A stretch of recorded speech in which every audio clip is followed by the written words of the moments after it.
Torej, David, najprej bi te prosil, da malo orišeš probleme, s katerimi se soočate in na katere želite danes opozoriti tu na fakulteti. Ja, naša univerza se je znašla v nekem krču, v nekem skupku težav in problemov, tako finančne narave, očitno tudi malo moralne. Kot vsi vemo, je senat univerze kot najvišji organ naše univerze sprejel sklep, kateri 7 članicam nalaga, da morajo, da se bo druga stopnja pri njih lahko izvajala le v primeru, da bodo podpisali to izjavo, o kateri smo danes tukaj govorili, izjavo, s katero zaposlene nekako prisili oziroma da bodo delali to v času svojega rednega delovnega časa. Pri nas na pedagoški fakulteti pa vem, da imajo vsi učitelji že polno obvezo in nadobvezo. Študenti nismo bili obveščeni o aktualni problematiki. Jaz verjamem, da naši predstavniki želijo podati celostno informacijo, katera bo zajemala vse informacije, ki se pravi nas zadevajo, ampak nekako je ta informacija prišla prepozno in smo se študentje nekako dobili, se pogovorili in tako je prišlo spontano do tega srečanja.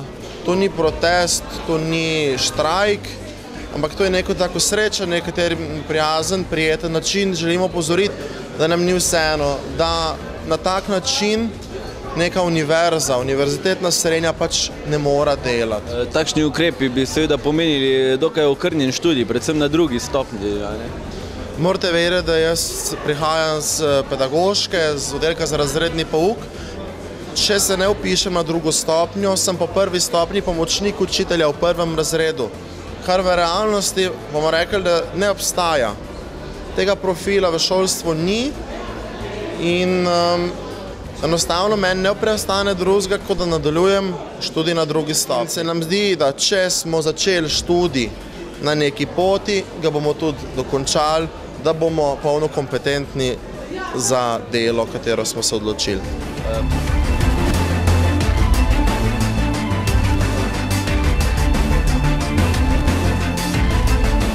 Problematika oziroma to, kar se je zdaj zgodilo, v sindikatu obsojamo, ne samo zaradi tega, ker smo bili profesori na nek način izsiljevani, ne na nek način, ampak smo bili izsiljevani s tem, da ali podpišemo povsem nedopustne izjave ali pa študijskega programa univerza ne bo razpisala. Mislimo, da so bili pravzaprav v tem primeru talci študenti in da smo se profesori na eni strani zelo ostro zoperstavili takšnemu ukrepu s številnimi protesti, nestrinjanji, da izjave, ki so bile podpisane pod velikimi pritiski in vedno so jih spremljali izrazi nestrinjanja. Mislimo, da je bilo to, da je univerza vzela za talce v tem primeru študente in torej preko njih izsiljevala profesorje, seveda ni moralno dejanje in je tudi pravno nedopustno. Seveda, tako kot vsi ostali učitelji, podpiram izvedbo študijskih programov. Normalno, zato smo tukaj. Učitelji smo tudi tisti, ki smo postavili te študijske programe. In z tega stališča seveda tudi želimo študentom zagotoviti, da bi se lahko naprej izobraževali. Ampak, kot rečeno, ta izjava je zame stališča učitelja sporna, predvsem zato, ker je bila tako rekoč izsiljena. Jaz mislim, da obstajajo drugi načini, da bi se doseglo ta cilj, predvsem bi se moralo o tem mogoče malo prej razmišljati in pa predvsem učiteljem oziroma zaposlenim ponuditi tudi natančne izračune, kaj pravzaprav izvedba programa pomeni, ker zdaj tukaj so nam predložili te izjave, hkrati pa nihče ni predložil izračuna, kaj to pomeni, če recimo se en oddelek ne bi odločil za izvedbo, 2, 3, 5, se pravi, takega izračuna preprosto ni bilo in v takih pogojih je zelo težko kot zaposlen pristanem na varčevanje, če ne vem, kaj pravzaprav to prinese. Ne. Ampak, da še enkrat poudarim, učitelji smo absolutno za to, da se študijski programi izvajajo in da študentom zagotovimo možnost, da zaključijo študije.